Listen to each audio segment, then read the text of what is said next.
All right, we are at noon, so we can get started. Welcome, everyone, as we are letting people in.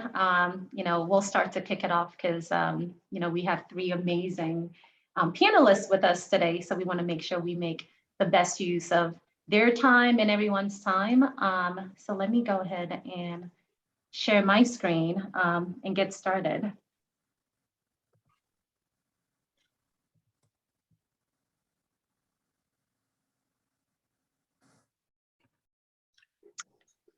All right. Can everyone see my screen here? Perfect. All right, well, welcome to this month's edition of Growth Theory. We have a very special edition today. This is what we're calling the nonprofit edition. And we're here to talk today with three amazing leaders in the nonprofit space, well tenured in this space. And hopefully by the end of this conversation, we will have touched on all the different types of essentials and checklists for nonprofit operations management. The key here really is to emphasize operations management, and we may be able to touch on it from a pull from some of the takeaways that they've gained from their experiences in the for-profit space, as well as just the well-tenured careers that they've had. So thank you all for joining, and we're hoping to have a wonderful discussion today. So here are our panelists, and I will introduce them shortly. But as you've seen, our goal is to, at some point, talk about how to align your strategic plan to your day-to-day activities, innovations and development and fundraising, which we're seeing a lot of these days, creating a culture of inclusion, connecting with other nonprofit leaders. How does that help from a partnership perspective? But then obviously, as we mentioned, tying all of this into operations. So here is our agenda. We'll start off by doing an introduction and welcome, and then we'll have the panel discussion. We're hoping to have this be as engaging as possible, so please do chime in with your questions into the chat. We'll have a segment on Q&A, and then we'll wrap up and go on about our business. So my name is Bola Odina. I am the CEO and managing partner of MBA Growth Partners. We are a strategic planning and business advisory firm, as well as operational efficiency support to our clients, both in the nonprofit and for-profit spaces, which is why we're excited about this topic, because we do serve those the nonprofit sector as well. And what we do is we partner with leadership shoulder to shoulder to help them really think about their pain points, but more importantly, what is the North Star? What is that vision that they have for their organization? And then align their strategy to that vision, make sure that those initiatives that they're working on a day-to-day basis are aligned to that strategy. And then we bring our team of folks to really help with the implementation and execution of those projects to drive the organization forward. So here are our services, but what's more exciting is really introducing you to our three panelists. So first up, we have Lisa McDonald. Lisa is the CEO of Advancing Impact Consulting, with a mission to work collaboratively with nonprofit and small businesses to advance their missions through effective business models and best practices to make a greater transformative impact on the community they serve. Lisa will chime in later and do a much longer and broader introduction of herself and her career, but she does have a well-tenured career in the nonprofit space, so I'll leave it to her to chime in about that shortly. Welcome, Lisa. Thank you. I'm glad to be here. Great, great. And then next we have Brendon Miller. Brendon is a communications and resource development executive with 19 years of experience helping organizations access new funding, strategic partnerships, and public support. With experience as a political appointee, government official, and private sector leader, Brendon brings expertise in designing and implementing integrated development and communications plans, and creating and managing messages aligned with donor priorities. Brendon, once again, has a broad range of experience, both internationally and nationally, and also serves on a nonprofit organization, as well as being a member working with WACIF, which is a nonprofit organization. Welcome, Brendon. Thanks, Paula. Thanks, MBA Growth Partners team. Right. And then lastly, we have Leon Seemann. Leon has almost 25 years of experience helping nonprofits and private organizations grow and thrive financially and organizationally by ensuring that they are well-funded, well-managed, and well-respected.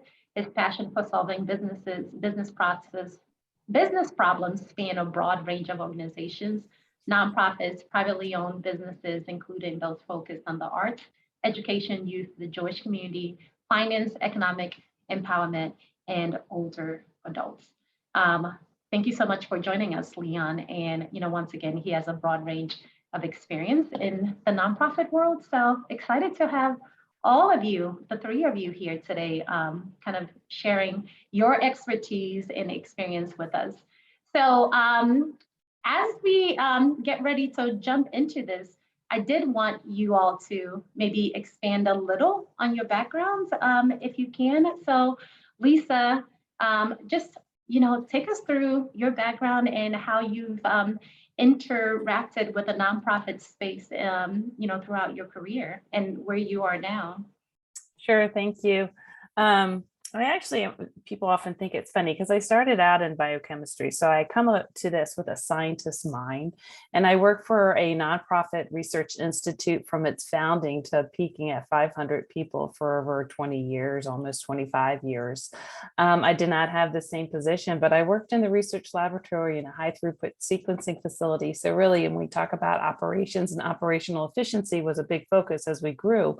But I also broadened out into education and training and worked with a large area in Montgomery County, all through the state of Maryland, as well as moving into the California, San Diego area, because our organization split there as well. But it was a very diverse role that I was fortunate to have in working with large federal research grants, science education grants. We started a development group, so I was working with them because science education programming was something that was very interesting to donors and really getting that word out. But we also held conferences, so dealing with sponsorships, putting together large meetings, excuse me, was something I did as well. And I was involved on boards and was a board member to nonprofits in my community. I was based in Frederick County, so north of most of you, but I worked in Montgomery County. I took some time off and then joined the Boys and Girls Club in Frederick County. And so I moved from the science sector into human services as the executive director. We were a small Boys and Girls Club, not super big compared to, say, Metro Baltimore or DC, but we really were looking at improving our positioning in the organization, the programs, really focusing on the operations and growing the organization.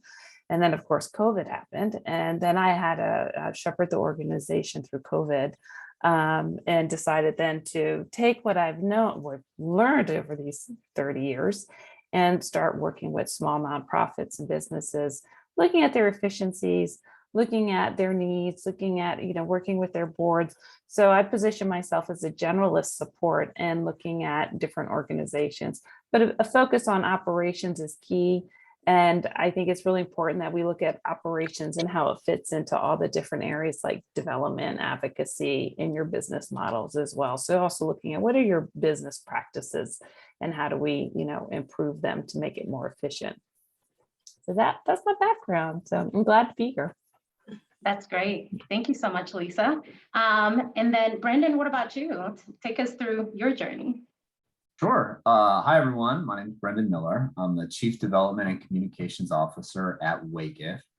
WACIF is kind of like what happens when a bank and a nonprofit have a baby. So we make capital and advisory services available to underinvested entrepreneurs with the idea that helping them create wealth and opportunity in underinvested communities, not only going to build generational wealth there, but will have a huge impact on the rest of our economy. So we've been doing that for 35 years. I've been there for 4 years. I'm originally Canadian, so I come from the west coast of Canada, Vancouver. I moved down here about 23 years ago. And my background, I live right in the middle of the Venn diagram between resource development and marketing communications. And so my career has been a lot about how you integrate those things. So like Lisa, I've worked with scientists. I worked at a couple of enormous scientific research institutes, doing a lot of corporate business development and helping scientists turn their deep thoughts into things that would resonate with the public and with public officials.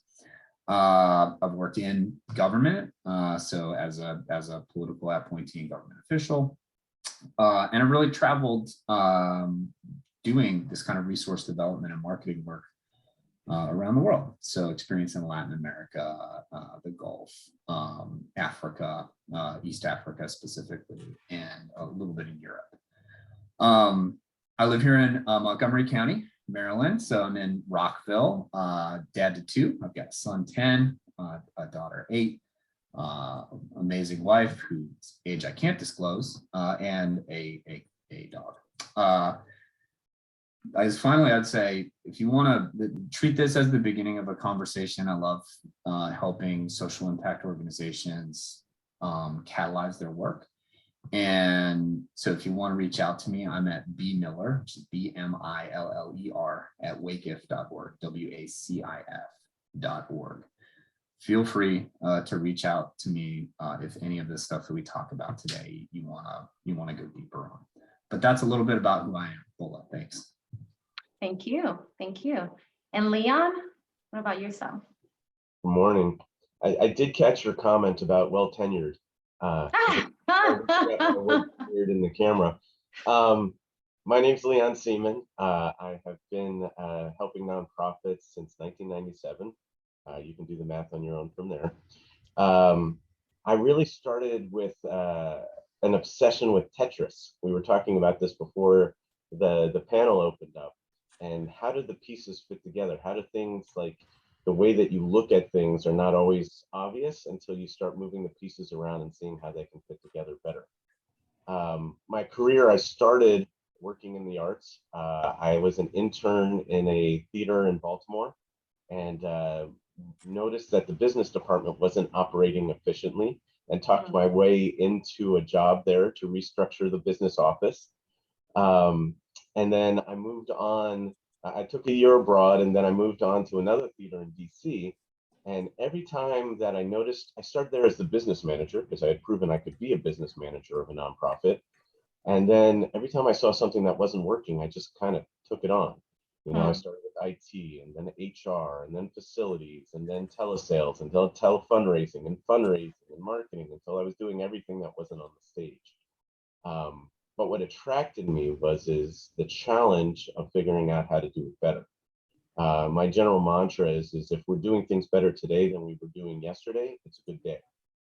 And so I've built a career both in-house and as a consultant, helping organizations see how to do things a little bit better today than they were yesterday. Bola was talking about the North Star. I very much work with nonprofits and small businesses about aligning what they say with what they do. More often than not, my work has a lot to do with, oh, well, you're doing X. Is that what you're supposed to be doing? Because if it is, you need to change what you're saying. Or if what you're saying is this, then you need to change what you're doing, because, you know, the two need to be in alignment. What I love about working with nonprofits is that while every nonprofit is unique and every mission is unique, and that's the first thing a nonprofit will tell you when you walk in the door, is no one's like us. And I'm here to tell you you're right. And there are common issues we all face as nonprofits. And there are common tools we can use as nonprofits to move the ball forward and learn from each other. If we're talking about my consulting practice, I usually described it as being an organization doctor. My job is to come in, and you have a headache, and you've been taking Advil for the headache for a long time, but the headache won't go away. So I can come in and help you figure out the difference between a pinched nerve, stress, and cancer. And so we can solve the underlying issue of the headache as opposed to continuing to take the Tylenol. That's great. That's great. All right. Well, thank you. I'm excited to dive into all of these experiences that you all have amongst the three of you. One thing I wanted to start with is just the trends that we're seeing in the space of nonprofit. So according to the Council of Nonprofits, the top 3 trends that nonprofits continue to experience is limited resources, increased demands on nonprofits stemming from increased needs in the communities, and growing awareness that every nonprofit and board member needs to be an advocate, an active vocal advocate for his or her nonprofit's mission to affect policies in the community and at a national level. So when you hear all of that, right, limited resources, increased demands from the communities, and then the need to sort of be the voice, be the advocate, have every member be that advocate. How did you experience that within your organization, Lisa? Particularly, you mentioned taking the Boys and Girls Club, your organization, through COVID. So talk us through what that looked like and how were you able to kind of navigate that? Thank you. Yeah, that's a trauma point for me. Actually, no, I'm just kidding a little bit. When the state of Maryland shut down March 13th, yes, I have it memorized. We, as an after-school program, had to close down, and we were on a very tight budget. And we can get into cash flow issues, which hopefully, we've all learned from that. So we closed down and we sent everyone home, and we thought, oh, how are we going to survive? Mm-hmm. And fortunately, I had a really good relationship with my board chair, which we'll talk about that board chair relationship later, who was affiliated with the hospital. And we're like, we need to open for essential personnel. So we did this quick shift and started to negotiate with the Boys and Girls Clubs of Maryland and the State Department of Education to open to essential personnel. So it was like, okay, what opportunities were available to me? What resources could I pull in? What did I have that I could use during that time to help us get through this financially? Because you didn't know if you could use your grants. I'm sure all of us like, well, can I use this grant? It's restricted. Are they going to release a restriction? What are we going to do? So in terms of having limited resources and getting through the pandemic, it was finding an opportunity that we fit the needs, met the needs of the community, and we're able to quickly move to that. We're fortunate that we did have a facility that was not part of a school building, so we could go into that physical space and use it and open as essential personnel. So literally it was 2 weeks of negotiation and a quick opening to essential personnel, the staff at the hospital, to bring in children. And that contract with the state was beneficial in terms of cash flow because it allowed us then that time for really the country to catch up, right? Because then there was the PPP and other things. I think it was PPP. The other opportunities opened up for funding, and I have to give a shout out to the county that I'm in, or in Frederick, the family foundations and the smaller foundations formed together and started to give funds out as a collaboration. So it made it easier for nonprofits such as myself and others to reach out and get funding right away. But it's just when there's such limited resources, it's like, okay, but what could I do and stay within my mission? So I was still staying within our mission, and I was able to serve kids who at the time were the essential personnel who needed us most, so falling within the Boys and Girls Club mission as well. So that's my one example of limited resources, quick, and even limited resources. Did I have the physical space, and did I have staff? Because remember, people were scared to come to work. So it was a volunteer. They were paid, but they volunteered to do it. Yeah, that's great. And Brendon, as someone who was in development, how did you all sort of navigate the need to pull funding in to address these limited resources issues? Yeah, I think the answer is right there in the way you asked the question, Bola. I think the increased demand for services is actually what unlocks the additional resource. So operationally, here's how we did it. Got really crystal clear quantitatively, and then through graphical depiction of what the need is in the community. So everything from the development projects coming in to our region, where they're located, the communities that they're adjacent to, putting that on like a huge and beautiful slide or piece of paper that you can present to folks, having additional data around, you know, what's happening with wealth disparity in our communities, paying attention to the long-term trends and how it's a systemic inequity. That's the first operational step in this environment, in my opinion, is to go there, get really crystal clear about what that need is, so that people understand the urgency of now, and why we need to act now. And then you tie that to an aspirational vision of the future that your organization is going to create. So for us, that meant beginning to lean into an 8-year vision of impact that runs all the way out to 2030, and that says, over the next 8 years, we're gonna mobilize $120 million in community investment. We're gonna work with 5,000 underserved entrepreneurs, and we're gonna create north of 120,000 local jobs. And as a result, our partners can buy into that impact. And what that means is, when you're talking at that scale, the partnerships that you're talking about scale as well. So you're talking about going from a 5-figure partnership maybe to a 7, or maybe if it's a really long-term partnership, maybe you're talking about an 8-figure partnership.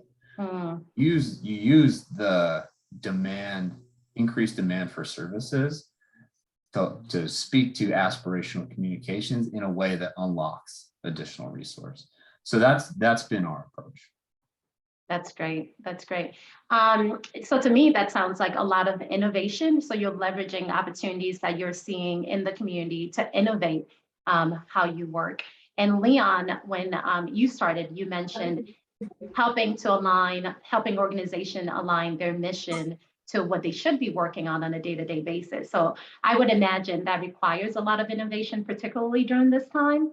So what were some of the ideas that you brought to the table for organizations, and what are some of those lingering ideas that worked maybe for that moment, but also that kind of stuck around that you are recommending to organizations? Well, we still talking about like the COVID crisis, because there's been different phases, right? So when you're talking about March of 2020, I remember it as March 15th, because the actual shutdown was Monday, March 16th, and we had programs that weekend, so we were actually still running. So I remember it as the 15th. But in crisis mode, we talk about hibernating or reacting, right? We talk about like which parts of your organization need to go into hibernation and which parts of your organization need to react. So like when we were talking about nonprofits in the social sector for like food and shelter and clothing and medical, you know, the need shot through the roof, well beyond their capacity.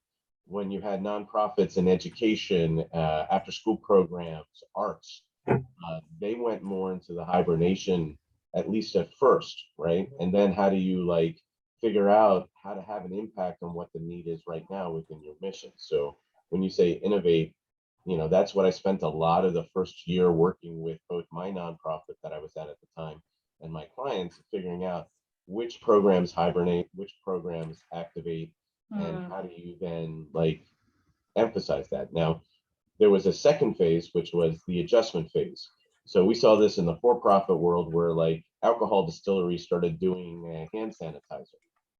In the nonprofit, we saw a lot of arts organizations become medical centers, or, you know, we saw, you know, or testing centers or vaccination centers. We saw after school programs go online and try and reach kids and create a sense of connection while they were stuck at home. And how does that look like? So that was the second phase. I think we're in the most dangerous phase right now, to be honest with you, as far as nonprofits, because there was all this emergency funding.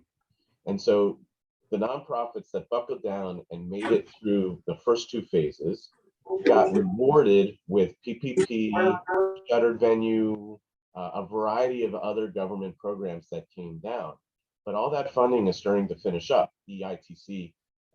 All that funding is shutting down now. And now we have to figure out how to stabilize, sometimes relaunch, without that extra infusion of capital and still have an impact. So I want to build on what Brendon said about like the messaging. Behind the messaging is also the effort to make sure we do the right numbers with the messaging. One of the things that we as nonprofits have a really bad habit to do is only present the numbers for the marginal out-of-pocket cost of doing the program. What do I mean by that? Like when I hire a teacher to teach this after-school program, I'm paying them $50 an hour, whatever I'm paying them to do that program. That's a marginal out-of-pocket. If I don't teach that class, I don't pay them that money. And then we ask the funders for $50. But that's absurd because that's not the cost of the program. The cost of the program is that $50 plus Brendon's time, plus Lisa's time, plus my time, plus the cost, the proportional cost of the building, the proportional cost of the phone bill. We need to make sure we are asking for the fully loaded cost of that service, because that's the only way we're ultimately going to resolve the limited resource conversation. This is helping our funders understand the full cost of doing business and making the world better. That's great. Can I add to that, Bola, because that's a really important point. So operationally, I think one of the implications of what Leon just said is that you want to present, the way we're presenting costs to our financial partners is that they're buying into the impact. So it's not about my salary or who is or whatever. The top line number that we present them is for a portion of that big impact that we're going to have over a number of years. And so that gets you out at least to start of the conversation about like, well, what's your indirect rate and what's your no. We're going to create 120,000 jobs. It's going to cost you $10 million to say that you helped create 12,000 local jobs. And if they want to get into cost presentation, we've got lots of strategies for how we can do that. But I think positioning it as impact and buying into the impact gets you out of the mode of what Leon was lifting up, which is really important. So that's great. So it sounds like what you're saying is when you have the mission as your organization, for your organization, right next to that is really thinking about the impact that you're looking to make, because that helps you decide what the operational costs should be, which then aligns to what you should be working on your initiative and the stories that you're looking to pull together to go by fundraising for those efforts. So when you think about mission, and you can use either way, your organization or your experience with clients, how do mission and values show up in your everyday work, knowing the importance of really tying it back to that impact? Because I think a lot of people go into nonprofit, maybe not always because they buy into the mission. Maybe they haven't quantified the impact necessarily. They haven't thought about it. So perhaps they show up and what you're asking them to do may not necessarily kind of align directly to that mission. So how do you all navigate that process given the model that you've laid out, Brendon? Well, I think Leon and Lisa have good thoughts about this, and I know because we were just talking about it before we opened up here. I think we relate to our business, to our organization as being in the business of our mission. And so nonprofit is just a tax structure that describes like whether you incur a certain tax costs, and it also, like you don't have shareholders, you're not paying dividends. Other than that, a nonprofit organization, social impact organization, is in the business of its mission. And so take the same private sector approaches that they use to optimize whatever their business is for your mission. And so to your question directly, Bola, it means you lead with the mission. And you got to be really, and your values, because that's the core offering. And then when folks want to get quantitative about, well, if I give you $1 million, what am I getting? That's where having that aspirational communication, having that big, bold, multi-year quantified vision of what you're going to accomplish is what unlocks some of those conversations. So I think you lead with it because nonprofit organizations are in the business of mission. That's it. Very makes sense. And Lisa, how do you balance that notion against this phrase, the culture of philanthropy. What does that mean from your experience? How did you sort of experience that within your career?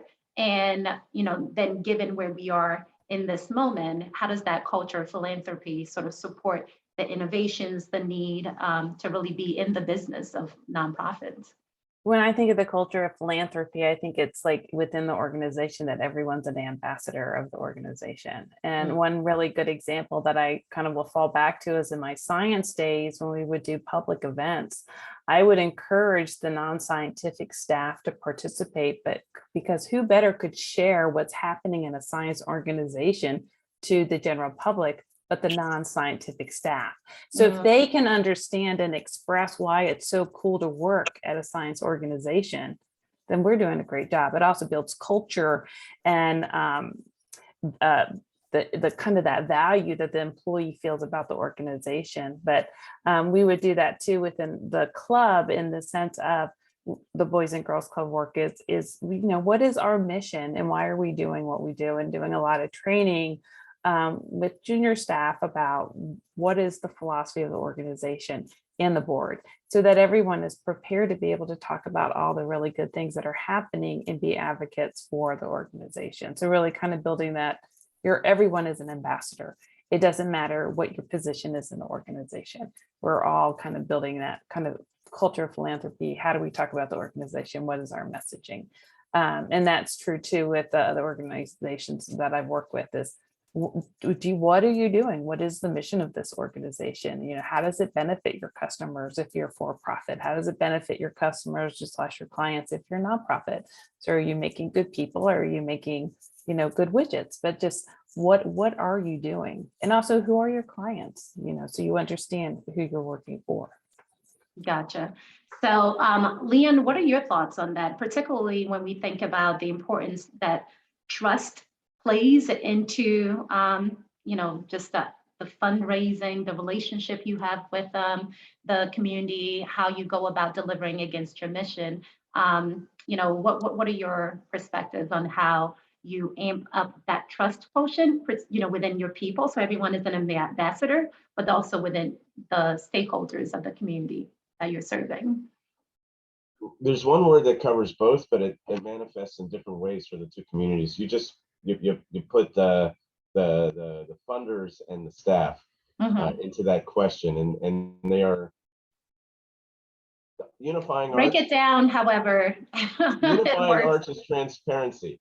The unifying arch is you got to be clear on what it is you're doing and where the money is going. And on the staff side, that looks different than on the funder side.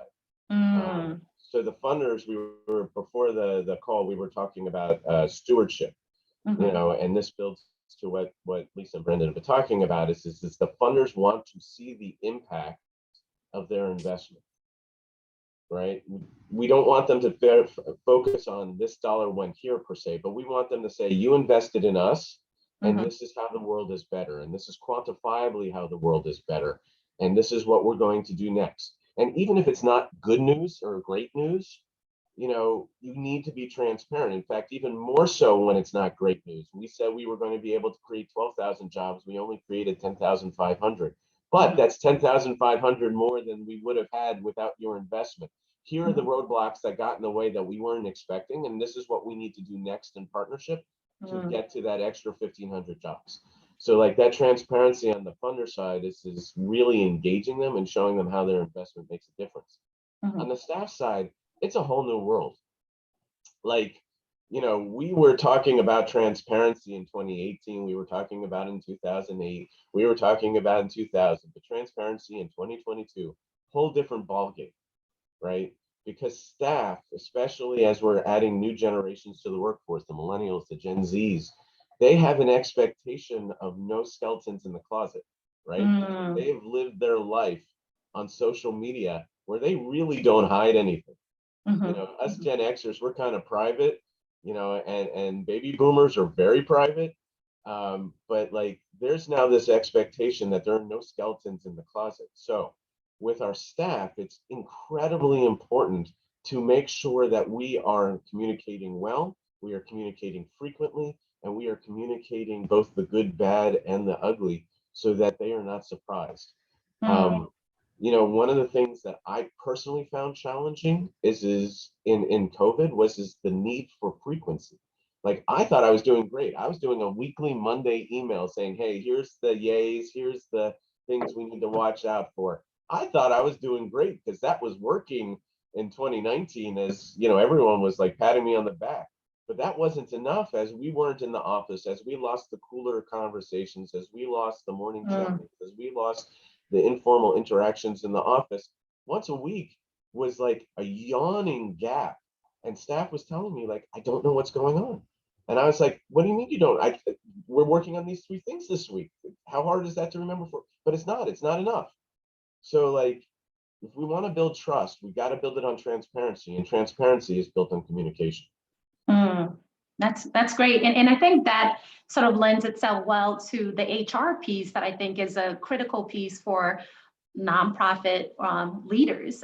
You know, there's a recent poll that says a troubling 26.2% responded that they had job openings for about 25 to 29% of their positions within their organizations. So about 1/3 of their organizations are currently, you know, open, and they're looking to staff. So when you balance that against the great resignation and, you know, the trust quotient, maybe managing a little differently that Leon mentioned, did you experience some of that, Lisa? And what were your takeaways in your organization while you were in there? But even now, as you look back, what are some of the lessons learned that you possibly could do differently? Oh, yes. I mean, I was thinking of fall of 2021 as we were opening back up and we needed staff. We held on to staff, but we have a lot of part-timers. And it was just really hard to find people. And it was a matter of, obviously, we know that there's the increase in hourly wages. So you had to increase your wages, but also looking at our job description. So we took, as a team, we started to have DEI conversations and started to have the staff talk about what are the barriers that we have put up that are invisible to us, to people applying. You know, so where we would say you have to have a college degree, or you have to have a driver's license, or you have to have this, and it was very rigid sounding. It's like, well, we're missing a group of people by doing that. So, you know, and even the conversation, not everyone in our staff had college degrees, but they were phenomenal. So let's change how we are marketing to open it up to everyone, and looking at what are the barriers that we're putting up before someone even starts to apply. And that helped a bit because we were able to pull in more diverse staff members, but also just how we marketed it. I mean, if you look at sometimes the nonprofit or job descriptions, they're so sterile, and they're like, you're going to do blah, blah, blah. So we were like, do you want to make a difference? Do you want to have fun? Do you want to, you know, like, do you want to be part of it? And even just recently, I'm working with a client, and they had a job opening as well. And I kind of reworked how it was presented on Indeed too. So you have to think about how you're marketing this job now. You're really marketing your jobs to, you know, potential employees. So it's like, hey, you're going to be working with this really neat industry, and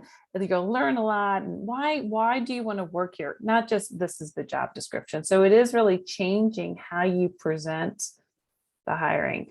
But I think it was really important. One of my background is in training, and I put a big emphasis within our club is when I was with the Boys and Girls Club, is training and onboarding. And those are really critical when you're bringing in new people and how long they will stay. So do they feel well trained? Are they prepared to do the job? Do they understand what your mission is? Do they feel valued? There's 5 key elements in youth development. It's the same for your staff. Is it safe emotionally or physically? Are you having fun? Are you recognized? Or you have high expectations? And is there somebody you can talk to? Kind of touching on you, Leon, about you thought your email was good enough, but you know, especially in a virtual world, I mean, are you reaching out? Are you having videos? Are you looking at each other? Or are you having staff meetings? It's like, those are all just as important within your organization as it is with youth development. So just looking at onboarding, and even my client again that I'm working with yesterday, I was working on onboarding. So what information does a new employee need to know? And so they feel empowered when they start. And I think that's really, really an important part. When we start thinking about, once I get them, how do I keep them? Which is really important too, right? So if you recognize them and you have fun, like those 5 key elements, make sure you do that, then hopefully they'll stay with you. Gotcha.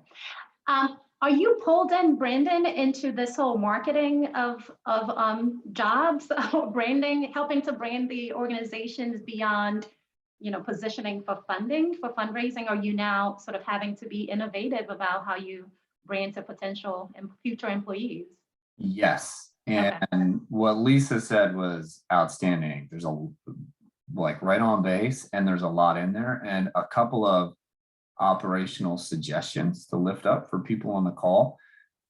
If you look at your web data, you're probably going to find that your careers page is in the top 2 or 3 pages where people spend time on your digital platforms. You should use that page not just as a page where you're talking about open positions, but where you're talking about your impact as an organization and what it's like to work there. So if you've got some resource available, recording video testimonials with staff about what it's like to work at your organization and the impact that you're having can be extremely effective, because it's not just going to be job seekers who go there. It's going to be people who are potential partners who are interested in how you're positioning to scale. So treat that web page. Don't relate to it as just an HR page. It's one of your most valuable digital properties, and you need to invest in it. The second thing I would say is that we've been very intentional about pursuing industry recognition. And if there comes a point where that stuff starts to be self-accelerating. Do you mean like top places to work? And, yeah. Okay, So gotcha. we were, so we were in 28, I joined in mid 2018, 2019, we started thinking about how we pursue some of these awards. So we were 2019 DC nonprofit organ, and this is going to sound like humble bragging, but I'm just saying this is a strategy. So nonprofit organization of the year led to an award in 2020 from the Washington Business Journal, led to another award in 2021. And just a few weeks ago, we were named one of the 50 best nonprofit organizations in the country to work for. So it's, at some point, all of that good housekeeping, like seals of approval, lead these nominating bodies and these awarding organizations to know that it's safe to acknowledge your organization in this way, that it's not going to blow up in their face. And so I would encourage everyone to be intentional about taking the time to pursue that stuff, and holding the time for your staff. If there's a survey element to it, hold the time for them to be able to do that. Why? You're going to have to spend less time chasing great candidates and have more time chasing you. So think about it as time invested with a payoff at the end, not time spent. So those are some of the things that we've done, and certainly my team has been very active in positioning our organization in that way. Yeah, and I bet that also helps from a fundraising perspective when they see all of those recognitions and accolades. It probably makes them feel that the investments are in safe hands with, an organization with a great team. So let's say, and Leon, this is for you.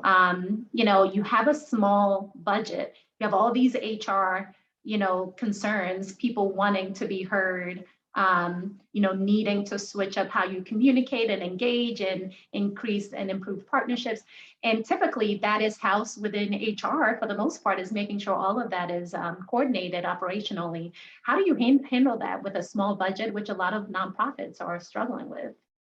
So I actually want to quantify and name what we mean by small budget, because it illustrates what we're talking about. So like, there are kind of like tiers of nonprofits from an operational perspective that you kind of see trends. And I'm sure Lisa is very familiar with this. Like up to 500,000 is kind of like one pool. And then things kind of change between the 500,000 and $1.5 million. And then things change again between $1.5 million and say about 5 million. And then they change again at somewhere around 9. So like each pot of nonprofits has different like evolutionary issues. And so if we're talking about HR, you know, you're unlikely to see a formal HR function below $1.5 million.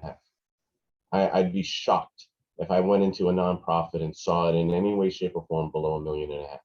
So when you say formal, meaning a dedicated HR executive or generalist supporting the organization?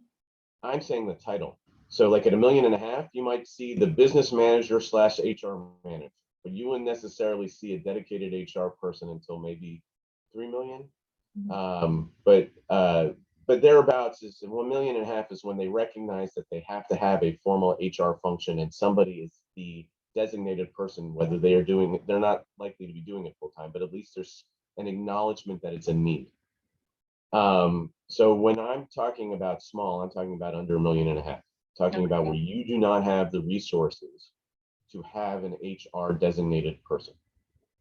So some of the cheats that are out there that are really good is first and foremost is board members. Are you utilizing the fact that there are, especially in the DC metro region, there are whole consulting firms dedicated to HR, and those people want to give back to their community. And to reach out to them and to have a board member who is the designated HR person as a board member and using that resource. The second place that, you know, I would go at that point is consultants, because consultants, you know, you can bring them in for a project. We need an HR manual. Okay, that's a finite cost. And once you have the rules of the road, people can self-regulate to some level. So using an HR consultant would be another level. Sometimes you can have staff committees. That's a little bit harder under 500,000 because you're not likely to have more than 2 staff members under 500,000. But between 500,000 and $1.5 million, you can start seeing like, hey, we've got very talented staff members. Let's take 2 hours a month to have a committee that designates a space for us to talk about our company culture, how we want to operate, how we want to work together, and make sure that we all want to be here. So that's a tool number 3. I'm trying to think of, I have one other in my pre-game notes to myself. Board members. Oh, I know a great, again, DMV, we've got some great resources. In Northern Virginia, there's an organization called the Society of Human Resource Managers. And they have a 3-day generalist training program. Now, it's been a year or 2 since I've taken it, but it's still on their website, it's still active, and I still hear good things about it. So taking your CEO or another senior staff member and sending them to that 3-day training will at least incorporate the vocabulary into the culture of the organization so that once you start talking about it, again, you can start implementing it. That's great. That's great. Thank you. Paula, So- can I add to that? Because Absolutely. I think I live this, and I like to, I don't know if it's appropriate to give a shout out to an organization, but I did as a small nonprofit as well. We, you know, needed HR desperately. And so I found a small organization based in Frederick County that has a subscription program. So it's, it's HR Answer Box. It's about $250. I think that's what it is there. And you get a couple hours with the consultant a month, plus you can email in questions, but they can also help you with big projects. And I found that when I think about like a cost point, $250 seemed reasonable with all that help. So depending on where you are in your budget, I thought the model was great. And so I'm really passionate about kind of what they did and what they offered and the support that they can give you, because you don't always need it. Like you said, Leon, once you have an employee manual, you don't really need to go back. But it's those situations that keep popping up. And especially in this world with COVID and what can you say? And then are they, you know, vaccinated, and all those are HR issues. It's nice to have a professional sometimes to ask a question to. And having that ability to send a question in, because we all know there's always something that pops up. So they were very helpful in my time as an executive director. Yeah, no, that's great. And I love how you both laid it out, you know, from the free, which is, you know, staff members coming together, different organizations you can partake in, board members. So being very selective about folks that you ask to come onto your board, to make sure that there's certain skill gaps that they can fill, but then also being able to leverage resources outside of your organization on a part-time basis, either through consultants or this subscription model that you talked about. So I think that gives us a lot of different options for nonprofits to choose from without feeling like they need to commit to a full-time hire before they're ready for it. So thank you for one more that. subscription concept in there. It's not organization specific, but employee assistance programs, often talked about EAP, is really affordable. And what they are is I'm getting nods from the panel. They all know what they are, but for those who don't know what they are programs where you pay for a subscription and phone services are available for your staff for emotional support and financial support and all these other personal issues that could get in the way of them being present in the workforce. They are a great resource, especially if you find one that the staff agrees to and trusts, because they can call and they get, one program, one of my clients was in a program, they got 4 psychological visits for free every time they called in with a new issue. Wow. And the total cost of the program was something like $100 an employee per year. Oh, wow. That's fantastic. And it's a great recruiting asset, I would imagine, because I know when I've looked for jobs in the past, I always take a look at the additional benefits, and those EAP programs are one that I'm always partial to, because it is important. You never know what's going to happen or when you may need it. Well, thank you for that. So let's talk about fundraising. I mean, I think that when people think nonprofits, for executives, that's got to either be the bane of their existence or the thing that gets them the most excited. So, Brendon, as the, fundraiser of the group, even though all the executive directors are responsible ultimately for raising funds, what is your approach and what are some of the innovative, developments that you've had to kind of leverage recently? So I think we talked about one, which was aspirational communications. I think having that mindset, having that quantitative vision of where you're going as an organization over the long term, big, bold vision, that's what people, if it excites you, it's going to excite other people. So that's the first ingredient, is aspirational communications. I think the second piece is to really be forensically aware of what the opportunity landscape is for your organization. And operationally, that means holding time or identifying capacity to be able to go through lots of different large data sets to come up with a first snapshot of what that opportunity landscape is. So I'll give you a for example and an operational idea you might want to consider. So for example, we did this in our organization in the first quarter of this year.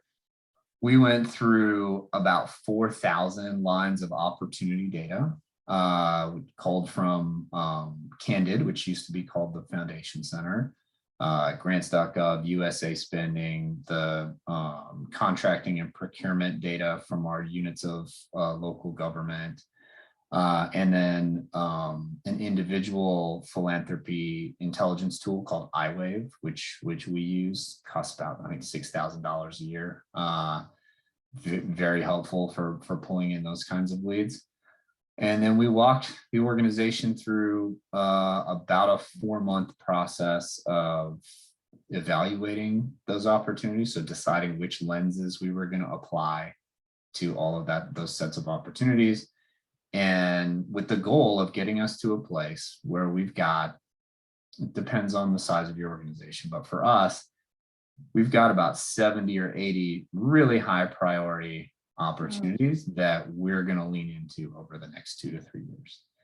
And that, look, I enjoy that process. Like when I have the capacity to do it myself, I actually really enjoy doing it. I lock the doors on the office, turn on my out of office, turn on some Led Zeppelin and just crank through data. So what are the parameters for narrowing those down, and how can those who are not as excited about data, how can they get through? I mean, 8,000 to 80? Yeah, to about 78. Yeah, so a couple of things. I think first of all, this is an ideal task because it's highly trainable. It doesn't like once you understand kind of how it works, it's not, it takes something to implement, but it's not highly complicated once you understand what you're trying to accomplish. So it's a good task for a junior staffer whose time you can protect for a while, or an intern who you bring in specifically to do this. Or in our case, we love to lean into the AmeriCorps Vista program. So Vistas exist within the AmeriCorps program to help build the capacity of organizations, and it's free to you as the entity that's taking on a Vista. Now you can provide a housing allowance, you can do other things, but it is low to no cost to have this resource with which you could do this work. Now, you asked a question about lenses. It depends on your organization. So part of my professional journey has been with organizations that are billion, like large organizations. And there we would have 10 or 12 different lenses we would apply to an opportunity, from how closely does it align with our technical focus, to what's the status of our relationship, to how financially nutritious is this? Like how much fee can we get? How much is it unrestricted? What's the competition like? Do we have the staff to implement it? I tried to bring that level of discipline to WACIF when I first joined. Went over like a lead balloon, like right. So you gotta right size the lenses for what your organization's situation is. So the lenses we applied were, what's the technical fit? What's the financial nutrition? What's our human capital ability to deliver on this kind of work if we were going to partner with this organization? And I think there was one other lens, or 4 lenses. And so we use those to evaluate these opportunities. And then the last part of it is managing the conversation internally.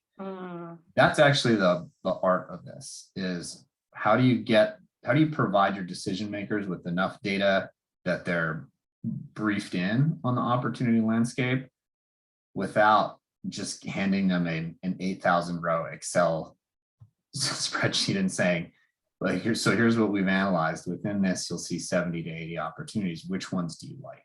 Right. It's that conversation management piece that trips most people up. And because you're balancing how much data do you provide versus how much don't you provide. But that's ultimately some strategies for doing it. Wow, that's great. So as executive directors, does this resonate with you, Lisa, in terms of supporting that fundraising endeavor? And what was your role in that process? It does, and not as sophisticated as 8,000 rows of data. When I came on board, we had a development committee, and I encourage everyone to have a development committee, even though the board itself is the development committee. But we sat down and kind of had a Saturday morning and kind of was like, okay, what are our strategic points that we want to get to, financial objectives, and what does our portfolio want to look like, and then kind of mapping it out of who do we already know, because at the time we didn't have any data to go off of, like 8,000 data lines. So we went with, making that connectivity chart. So how many donors do we need at $50,000? How many at $10,000? How many at 5? And really leaning into your community already. Go to the other fundraising events, get the list of other people's donors, and if you're starting, who on your board, when you talk about the passion of your organization, seems to lean into that conversation. So, I might know Bola, and I know she's really passionate about youth or STEM. I'm going to kind of lean into her, but you want to start mapping that out. So it's similar, but a little less sophisticated in terms of how you do it, and then presenting it, then, going back to the board and saying, okay, these are some targets, who knows them? And then starting to work with them. One group that I started to work with locally was, they wanted to jump into the fundraising, but they hadn't developed a plan. So taking that step back too, and going, doing these strategic planning meetings, and do you have a donor plan? What is your stewardship of that donor? How are you going to receive it? What won't you receive? What can you receive? How are you, and again, are you ready to start really doing that fundraising? And it's not just that transaction, right? Is building it in so that it's a multi-year gift, like really getting into pledges and monthly giving and leaning that way, so that you're not always going, can I have $100? Can I have $100?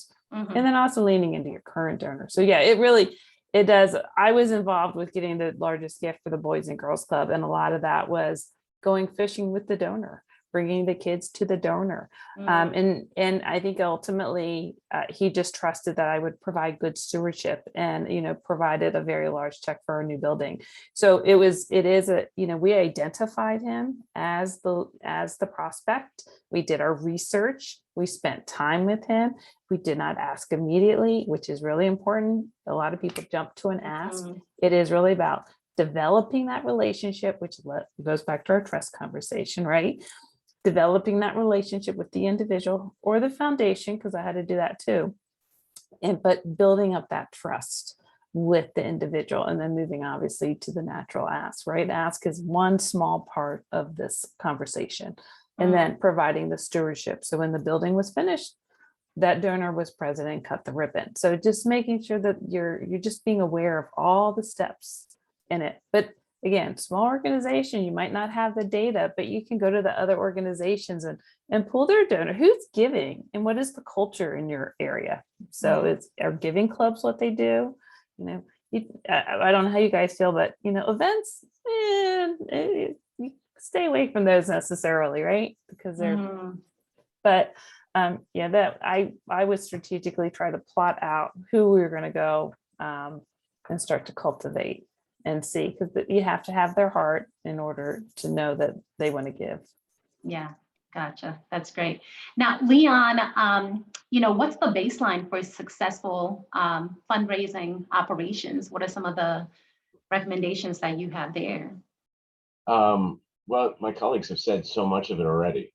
I mean, I can summarize, I summarize it in two different ways. One is doing the job right.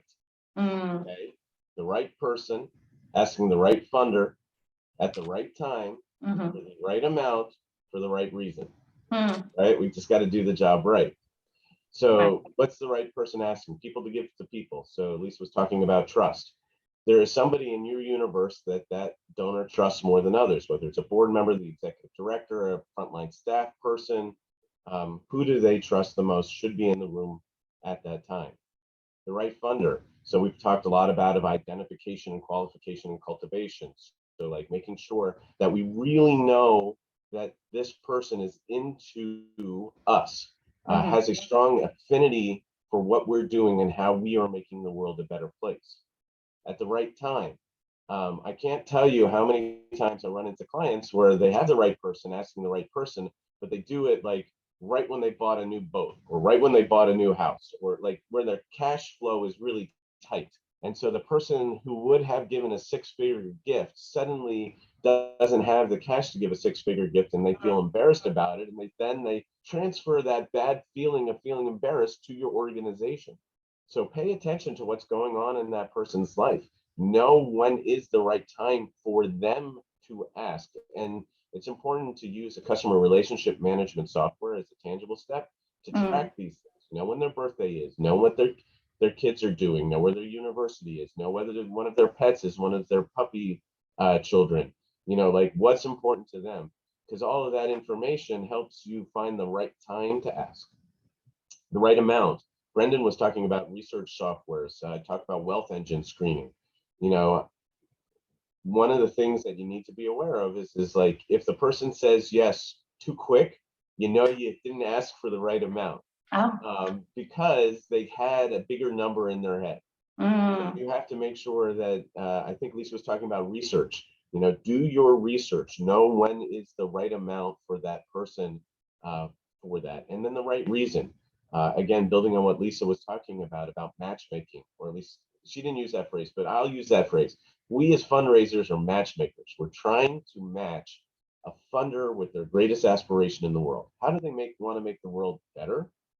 That matches with us. So like most of us have 3, 6, 12 programs. So talking to that donor, getting to know that donor. They may not like 6 of our 12 programs, but they may be really into that one. And so we need to make sure we take Brandon's big, bold message, focus it on the one that that donor gets excited about, and focus the ask on that. So let's do the job right. Right person, asking the right funder, the right time, for the right amount, for the right reason. I love that. I love that. The 5 rights. Can't go wrong with that. So let's jump into, investments. What we've talked about here are resource constraints, the need to have the right people doing the right things, branding and communications, having a great stewardship relationship with your funders. But all of this takes investment, right? And a lot of times there's so much to do, but very little in terms of resources. So what do you leverage? I know you've spoken about data as far as fundraising is concerned, but when we're thinking about investments within your organization, having it run efficiently, the right people, all of that, how do we go about that? Brendon, when you have so much to invest in, how do you pick the right strategies, the right investments, and what do you leverage to help with that? That's the key management question. So if we start with this aspirational communications piece, so here are the big quantified impact points we want to have in the community. To Leon's point, there should be arithmetic behind them. So there should be, if we're planning to do 120 million in community investments, part of that is going to be a $10 million Women of Color Entrepreneurs Fund. 10 million of that is going to be a Small Business Resilience Fund. And so there needs to be arithmetic behind the math. And the reason that matters from my perspective, where we get into prioritizing internal investments, is we think about the capitalization plan. So if that's your impact you want to have over there, how are you going to finance it? Well, how much is going to come from individual donations? How much do you think is going to come from institutional support? How do you see that scaling by each partner? And one thing that we're to be totally transparent, we're in the process of doing this now. So I'm in the middle of developing a capitalization plan against this longer term vision that we have. But that capitalization plan then tells you the kinds of capacity that you're going to need. And I think there should be a time element to it. So if you can't ask for a gift right away. So think about, like, when am I likely to bring that on over these next 5 or 6 years? And then you want to be investing in human capital at the right moment, and systems capital at the right moment. But having a capitalization plan that tells you how you're going to pay, how you think you're going to pay for that impact, what would need to happen to your organization financially for you to get there. That's what I think gives you the roadmap for how you make those investments. But I do, as my immediate tendency is to understand the market. So that's one of the first things I do, and frankly, because I've done that at a number of different organizations, I kind of default to that. So I know I can bring on an intern for low or no cost, or an AmeriCorps Vista for low or no cost. Walk through this exercise and understand how much money is going to be available to pay for some of these other investments we want to make. That to me is always a good place to start. It's a huge ROI. Pretty forensic about what the market is for the kind of impact that you're selling. And that's one place I would definitely start. But the capitalization plan kind of informs all of that. That's great. Lisa, what else are good investments to make into your HR operations and making sure that it's running effectively and efficiently? I already gave a shout out to my favorite HR consulting, but I'm again passionate about, and then think of the word investing, is your staff, because we know it's expensive to bring new people on. It's a tight market to find people. You already have such an incredible resource with the people that you have, be it volunteers or staff, and you need to reinvest in them. And it could be small acknowledgement, lunches, a cup of coffee, a little gift card, but also training. I feel that the more that you're able to provide training and education, especially in a nonprofit arena, if an employee feels like they're growing intellectually and learning, then they're more likely to stay. Sit and have the conversation and say, hey, Leon, where do you want to be in 5 years? And maybe he says, oh, I really want to write grants. Oh, that's really great because I need help writing grants. But you're still going to be doing your main job.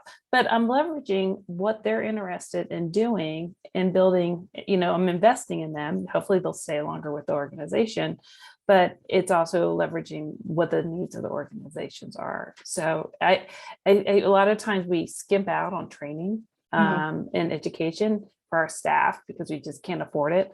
But you can't afford to keep rehiring either. You're losing your institutional knowledge, you're losing all that experience. So, and that can also be built into grants, or you can get specific grants to fund training as well. But when you lean into that, then that person, they're more likely to stay. And you can think about them growing into the organization as it expands as well. So really kind of investing into the people. And I think we forget our volunteers sometimes too. They always come in, they're going to help. Well, you need to steward them and, provide training for them as well, because then they'll keep coming, or they'll also turn into a financial donor, right? So it's, different ways of looking at it, but you're definitely investing into the people that you're working with. That's great. That's great. I haven't heard you all talk at all about technology. And I'm curious what role did that play, and when should you start investing in your technology infrastructure, Leon? Well, I already mentioned CRM. Oh yeah, that is the first thing. If you're talking the most about important fundraising, thing. you need, and some of it technically, Salesforce can be free if you're a nonprofit. They do have a grant program where they will give you a Salesforce license for free. Now, it's not actually free because you have to put the labor and have somebody set it up for you. But I walk into clients and they are dealing with scraps of paper. I have had clients who are dealing with Excel spreadsheets that are not well designed. If you cannot find that information, you will not be able to grow your organization, because it's the same thing. Lisa was just talking about, you can't afford to lose employees. You can't afford to lose donors. So like, if you do not have a software to keep track of when was their last gift, when are you scheduled to give them next, ask them next, when is their birthday, when is something that helps you see them as a person and make them feel seen, which is more important, as a person, you have to have that software. That is like the first thing I always advocate. And it's a big scary lift to a lot of small nonprofits. I honestly, I see it at the bigger nonprofit too. I see 1.5 million nonprofits, 3 million nonprofits don't have a CRM. It's crazy. That would be technology first and foremost, would be the first thing I would advocate. Yeah, and Karen from the audience was saying, what are your thoughts, whoever wants to chime in, on cybersecurity? And I would imagine that's a huge one, given all the sensitive data, both on the client front, but also, your donors and the funders that you're dealing with. I think since my mic's still hot, the cybersecurity, the first thing you have to think about is how much of your proprietary information is stored locally. And when I mean locally, I either mean on one of your computers or in a server in a physical location. When your data is in the cloud, like most of our stuff is nowadays, it's a different level, because if it's on the cloud, in theory, whoever the host of that data is taking care of cybersecurity for you. So if you're a small nonprofit and cybersecurity is high in your mind, you might specifically want to choose a solution that is hosted by a bigger organization that has the resources for the cybersecurity. Very good. Thank you. Is there more sensitivity to data from your funders these days? Not directly to that question, but I was also going to add in, I just forgot. Oh, insurance. when you're dealing with your business insurance, to make sure that's part of it as well. Because if something does happen to your data, you want to make sure you have insurance around getting it back. Because I know we added that relatively recently onto the insurance when I was dealing with that. And then you were asking the sensitivity to the data. I know when I came in coming from a science world and NIH standards to a social impact organization, I didn't feel that the security around the data was as high as it should be. Because remember with, when you're dealing with NIH grants, you have IRBs, which are, and I forget what it stands for, but you're dealing with human subjects. And I implemented more of a human subject aspect of sensitivity around security around the data of our members and the families. So it is one of those areas that I think in the social impact world, a lot of people don't always think about keeping this data private. Gotcha.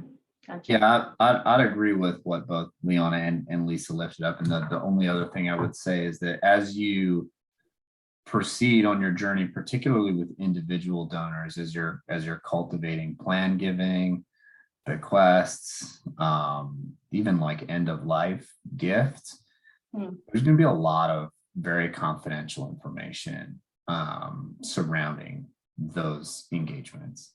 And I think Leon was right on track with that sort of like local versus cloud and being very intentional about what goes where, particularly for those folks who are, they're making your organization part of how the trajectory of their family, and then maybe disclosing a whole bunch of details with you about where their assets are located, the value of those assets, how they plan to disperse those to your organization. That's probably one of the most important places where that cloud versus local issue would be something you want to focus on. Gotcha. The Association of Fundraising Professionals has on their website a donor bill of rights. And in there is a concept of make sure only of those staff members who need certain information have access to that certain information. So not every staff member needs to see everything about every donor.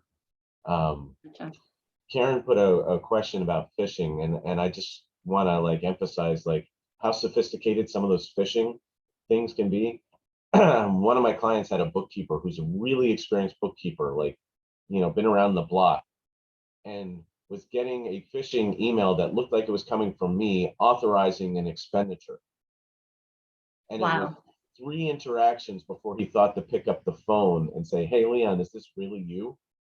And so like, that's a training issue. That is training your staff to double check the source of the email address, because it can look like one in the shorthand in Outlook. But if you click on it, you can see it's not actually the person you thought was sending it. This is one level. But there's also the training aspect of just pick up the phone. If it doesn't feel right, talk to the person who is supposedly sending it and ask them. That's great. That's great. So I know we talked about the nonprofit space being like any other organization, but what makes it so special? I mean, you all have spent so much time there. What about it is compelling to want to continue to dedicate not only your career, but also you're servicing it from a consulting perspective to that space? Lisa, I'll start with you. I'm looking for my little note I saved.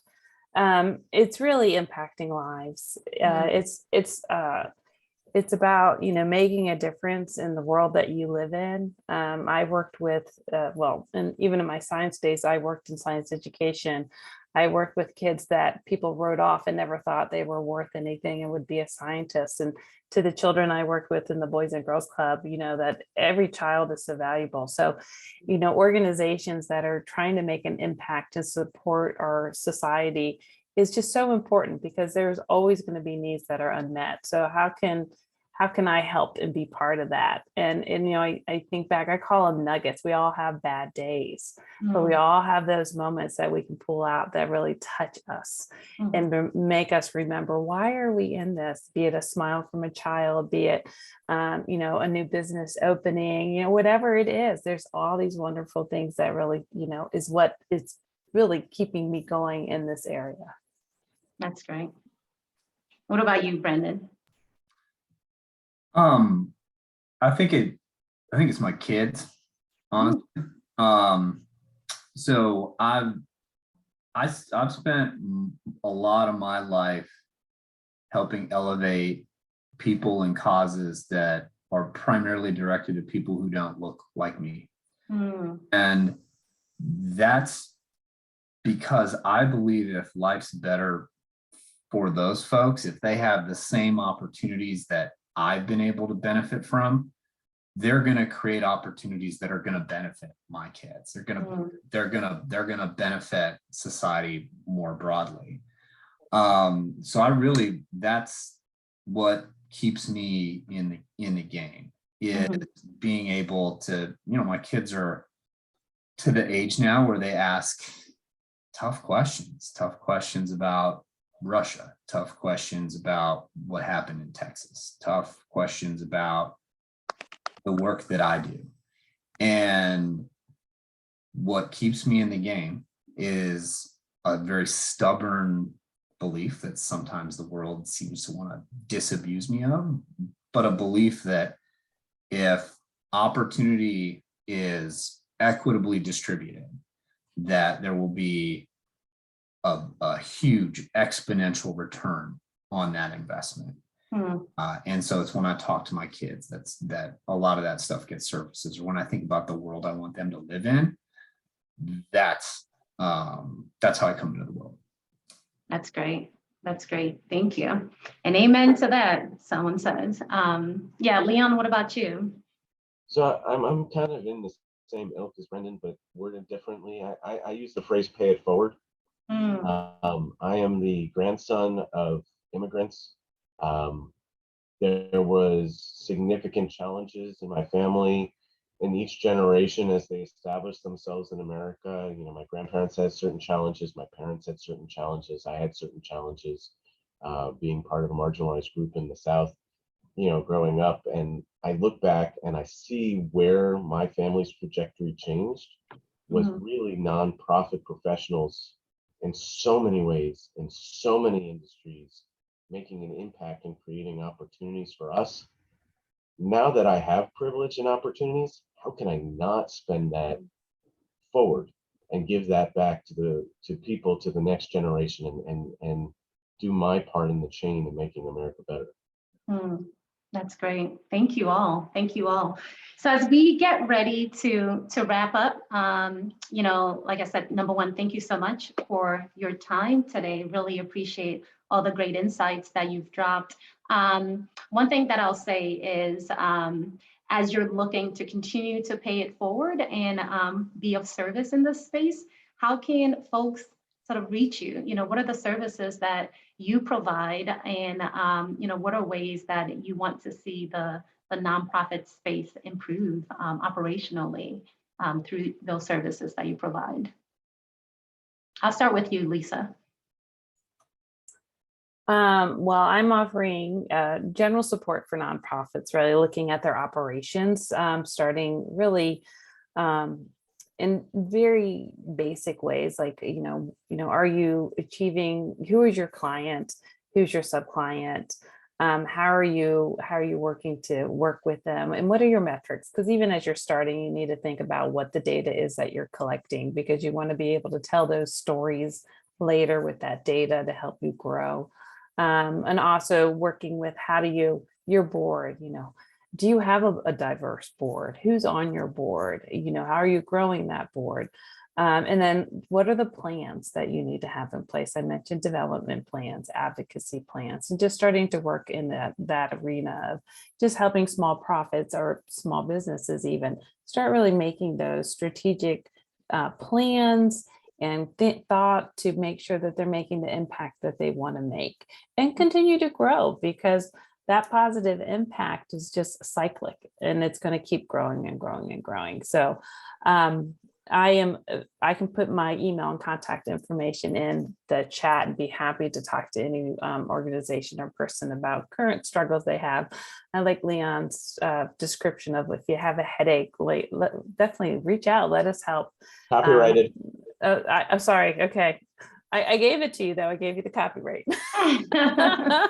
But yeah, just any way to support an organization so they can achieve their mission and make the impact that they really want to, depending on where they're at, working with them uniquely. That's great. Thanks, Lisa. Thank you. What about you, Brendon? I'm really good at, and I come into the world helping with money, helping things get paid for. So on the top line side, I've done just about all of it, and have a track record of success. So on the money side, that's a specialization for me. The other one is going to be political and public support. So I've worked on campaigns, I've worked with candidates and electeds, been a public servant, at the same time that I've helped great big global organizations connect with their target audiences domestically and globally. So I'm good at that. Those are the two things you can come to me for: growth strategies, and support, political and public support. That's how I can help. I love it. All right. And last but not least, Leon. I'm trying to figure out like differentiation with Lisa. So like I'm an organization doctor. So if your organization has that headache and you're not sure why, and you want to be the best version of yourself, I help you figure out what's getting in the way, what are the barriers, and what can we do about it. I take a general approach of partnership and education. A lot of my work sometimes is just coming in and educating the board of directors on how to read financials, or working with CEOs and coaching them into how to handle an HR issue or a finance issue. Also do a lot of strategic plans,